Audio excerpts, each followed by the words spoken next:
Hey, moi c'est Aurélie, alias Green Ice Universe sur les réseaux, et je te dis bienvenue sur cette nouvelle série, En théorie, la série qui va te parler de liberté financière. Une vidéo par jour, pendant 30 jours, avec comme thème pour cette saison 1, les fondations.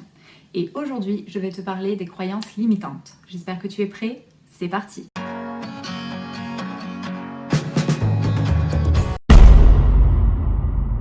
Tout d'abord, qu'est-ce qu'une croyance? La croyance, c'est le fait de croire en quelque chose ou en quelqu'un. C'est une pensée qui s'est construite avec nos expériences vécues, qui donne du sens à nos comportements, nos émotions, et qui détermine nos jugements sur nous-mêmes et sur les autres. Cette croyance, elle peut être limitante ou portante. Une croyance limitante est une pensée qui nous limite, une fausse idée qui nous freine d'une manière ou d'une autre. Elle favorise également un état d'esprit négatif en nous empêchant de saisir de nouvelles opportunités, de vivre de nouvelles expériences. Quelques exemples de croyances limitantes. Je suis pas capable, je suis trop vieux, trop jeune, j'ai pas d'argent, j'ai pas le temps, je suis pas assez doué, j'ai pas assez d'expérience. Bla bla bla. Bref, la liste est très longue. Généralement, ces croyances limitantes, elles découlent de la volonté de notre cerveau à vouloir absolument nous protéger d'une éventuelle douleur. Parmi les différents types de croyances, on retrouve celle qui nous dit que c'est impossible, personne ne peut le faire, celle qui nous dit qu'on est incapable, je ne peux pas le faire, et celle qui nous dit qu'on est un imposteur, je ne mérite pas ce qui m'arrive.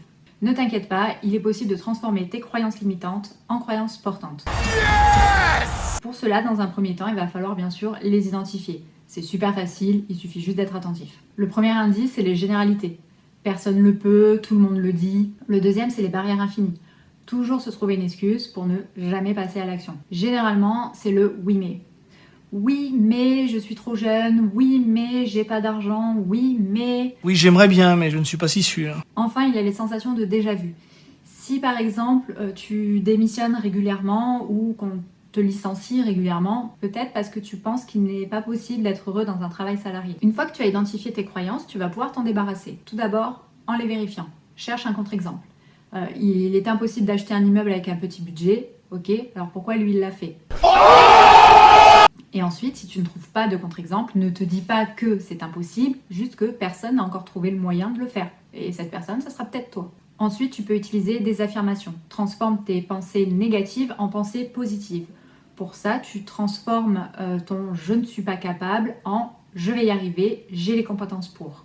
Tu peux également utiliser la visualisation. Si tu crois que tu n'es pas capable de faire quelque chose, tu te visualises en train de le faire et d'y arriver. Et enfin, un dernier conseil pour éliminer tes croyances limitantes, sors de ta zone de confort, passe à l'action.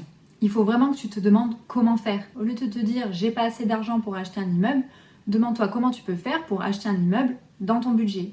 Mais ça, bien évidemment, c'est en théorie.